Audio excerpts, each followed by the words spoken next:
Meba Obiakwaba Eba GC News, hot news, all time, latest and hot news. And I'm the Bremo. A year Katachi, Mensah FIFA, or they cut the smart body, I would say, and so a captain, a bit to guy for the moon, I just said, a poison, and now and simply are gonna for a now, okay, the TV is somewhat to the Amawa to be the money, a captain smart, now, or the autopsy report, Dr. Neil the trouble, or the Nina about the now, so I'm the Sammy now about Mensah say, so we are subscribed to the channel now, Mensah say, over subscribe. Would you be honest, over click the subscribe button now, or belly notification.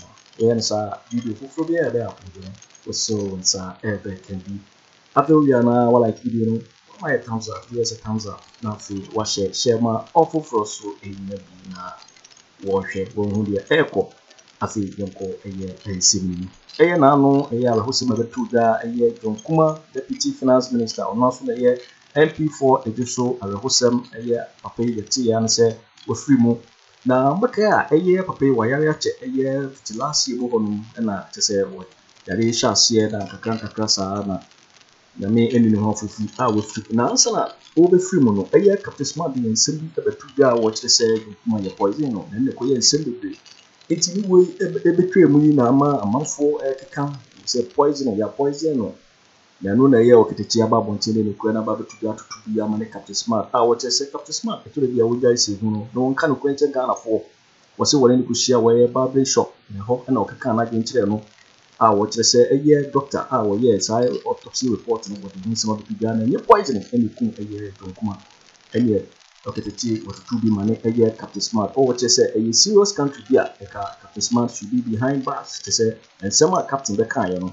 Yes, you could be in a poisoning, young point zero. No more upon or Yarebi, and a kunu now, Okatakyie Eddie, a Musamina Afriyie. Now, I tend to my young Sammy, each year, Okatakyie said, or Brobus, and some will show our chair, or just say a year autopsy report the two that you could of Mao, Dina, air to that. Each year, a year, Okatakyie, Mensah, or the two that a far, the essence of 20 John Kumah Samra near Betty na ya why near me be any na sabin preduasa ya se no kure se de no kure etie enu amhia me nua Kojo smart e wo Babrin Saloon enti de me be kan ye no wanwa efise enu an kwa me ne de yere so wo Babrin Saloon ho enu ana ma dika ka chem sa asem bia me kan wo bedwam bia no me kan kokoa mu so me kan bedwam insuro da sani and I owe it a duty to the people listening to us send you we will educate them regardless of who is doing it or who is saying it. It is a minua Captain Smart in a year. It is not about Captain Smart. It is not about Kojo Dixon. It is not about Bekwai. It is not about you can't say well my Kwabena Agyapong. It is about the people. That's it. That's it. That's it. May I sure say what hunu say John Kumah Samno Reggie also Mashada Benkabi na me train the autopsy report of a year John Kumah near the Abayadi bi and the autopsy report to the APA now question e bebusa ne say poison the ku John Kumah na poison the ku no a poison a dear poison ya ana poison ene bayi na ye metro to ho a enkrofo na aye omunwa doctor for ebe kire ena poison bu ho a etimi di umu ebe 10 years ekura ene nipa ko obeso okun onye serious abrabom kura I'm telling you so politically obi peso okun na se poison odibekun no watwen ya poison e be di 3 months onye serious if say poison e be di 3 months di obenya ho anu aduru now, Minia Captain Smart, and pay said medical can Yedika catcher. Say a drew baby and some Hunu na ye. A drew baby and some Hunu, Yenna media near ye. It wouldn't have views to know a Yenemonu. You owe the people a duty. You owe the people a duty. Since when, not Yenya, you want to me a boy by a co-swabbat, not want to me. I said, a yina. You doctor no buy you know was share wound to me and was say poison food poison You guys, what is this? What is this? What is this? Then Angola ebe fast some it looks like Ghana for Yadwin politics in team. Doc. It looks like our sense of reasoning, we are losing it by the day. You see why JJ Rollins and Kwame Nkrumah criminalize a speech. Criminal libel law. Because they were concerned about what the people consume through the media. You see, you poison John Kumah. And you see, idea of Moye Nina Chaku Napo. Matthew Poku Pepe. Now you see, Omoya Diano. Omon Mene Hosa, Yebusa questions. And then you person you John Kumah, what must say? John Kumah, you can say, vice, Bawumia penno as vice. Now you Busabo 22nd October near Bawumia. Thank you. Now Bawumia a flag bearer. Question, I don't know. Yabusa question. Na Bawumia were a flag bearer na. Sanity. Anna Santimem wo nunya ku John Kumah wonya obia from a Santimem ho. Asanso buachini ho. Wuyi napone adutwum yifiri ho a. Cheso obia ni Santimem a wo mo pe si Mensah mo wu. Eti yeku John Kumah ni yeku Mensah ka ho. Ni yeku ayi bakwa ni your friend say. O say Owusu, your wise.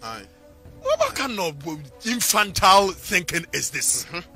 What kind of infantile politics are we doing in this country? Say ye ku John Kumah because na ye befana as vice. Na John Kumah 23rd October said last year no. And you see, Captain Kaya na wonya na wrong place na was wonya no. Oka se Kumase na you want to mini part by was in Kumase. They see them after Captain sa call back to Nanaya before 3 times. Captain, you in any serious nation you would have been behind bars. Because what's it 3 occasions? But and what conscience do you have? Say nipa wujina 1 year poison will be not to me here. See poison and never can already. So what is this? What is this? What is this? Mummy can you 3 times because when you are first one wrong. A baby see now you see all your phones are here. You want to me akola na wo ba ya wo begina wo hene wa wo hene ba no wo hene ba see do unsa na adwene mu oha ninti wo kasa kura no he is not even realizing that when you want to me secret wo yi to abontin now wo kasa say so omoko hotel a ono di ni din koji hotel na ayi we na want to me aba na eje say no so obi ye so be attack want to me a onim se moko a hotel no would do kwa wo mo swap and only penny now you want to mean say na adwene mo nya ha wo enani ne ko be pam wo free yes. Secondly educhum wo kasa no say educhum asori ne dua so because of running mate nti educhum kura yare imagine say educhum no wadi kukuo mu nkomo so yare a because wa adwene mo ha nti and you think oh ye napo de atwa ko wie nyina no Yanya na ponya so no na ekum nipa no na se be 22nd October no ayekọ mu na mo se ye poison ayi John Kumah wo ni yi Bawumia no operanimate na John Kumah de na kun no and ye ne doctor na wo ye no autopsy ni be kasa wa ha autopsy report che se nya poison John Kumah de ntia na yire de captain ko police station so omra mekire na yire na nim se na John Kumah wo yare bebre wo ne ho and will be a wonim nyansa bia in the last days of John Kumah ubehunu say na John Kumah afon na poison am afon asa na ku what kind of logic and akura no obi ampe so be use na gene politics inti nobody wants to do logical reasoning see you can some to wa wo be pensen asem ni na ye pese be bia ya adwene mu dia ya hwe na wo bia ni abresu obekun wa poison say doctor ne buy no or see food poisoning.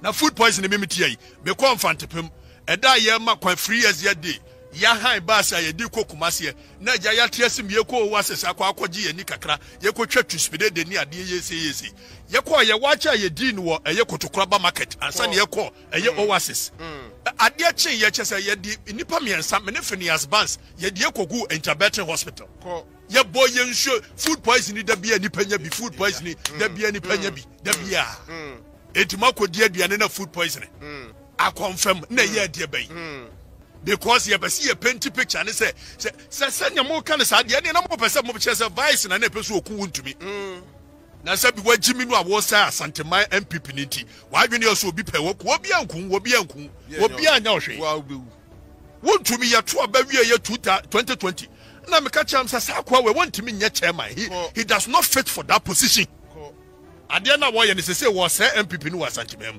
e say MPP wo most friends a new poison party wontumi na share kira wo ye wonwa won na share kira wo di sanse mu what is this poison ye the honeymoon poison go be person poison wa was me the honeymoon ana wontumi na wo no di poison ni bi na wo fefe ye wo di dodo na de wangu do don de na be di ana kwasi prati busa asese wo no wontumi hunu de ye de cure poison wa ma dwonkuma bi we ni papone we ni pafon pa o me ka no kura bi ni ho nto ye ana wontumi di wo di ni dodo na dwonkuma na ani ni be ana are you listening to yourself? Are you being logical? Are you being logical? Yebusa question said John Kuma no leukemia na. Cancer of the blood. Yebusa. One name leukemia. Leukemia na ya odai. These are questions that we are asking.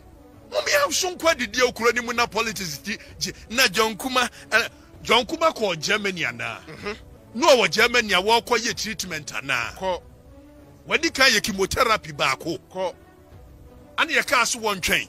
Na kimo no kura wo ya odai. E wiki wa na. And wo per vice president nti wo so wo ba sit match na. Enya sa na ebusa. No wo yare no wo ba no wo so wo be ko sit match ne ehunu so wo ya fit. Ade no so wo yare. Now you see, ade a MPP for the year Professor Mills ewuo no. Eno abi no mo ne ya omo Ojonkuma. It's your politics. Yet to a man will be Yaria, Semetia, Mechi, Makwako Pejada, dear, Amina Bui, maybe Timikan will be you.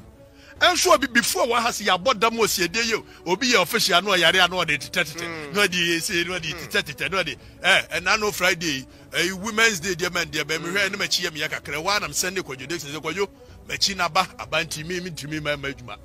Mama, if you will see on Batras, the American say, John Kumano, a cancer of the blood, you will say no cancer. These are questions. Because autopsy report shows that John Kumah will because of poison. Yo, dear for winning, and somewhere here, Okatakyie edit to I watch say autopsy report, which say a food poisoning in the John Kumah. When I Captain Smart, and simply ever to say John Kumah poison, and then Ghana for air king Australia Bassa. Now, I don't know ya before they be called in CA, one Kwaku for Ama Yako, near Adeno. In Sucre, they say, one in another person, one bet. You see, why you show ya, say, you might be ana, the poison be a Kwaku. Why you show ya, and when I hear Okatakyie about winter, the kind of credit what they say, and your poison, a Captain Smart, one guys I say, you know, now Krubia, and guys behind bars, one in Samnayana, what Okatakyie. And yet Okatakyie is some go na and Atuga. The cow say, you see, so and our channel, so we now subscribe, ya, necessary, over subscribe now, like it now, watch a video. Also, meeting a chair working a fire and some way in our home, will comment box in my next video. Thanks for watching. Like and share the video.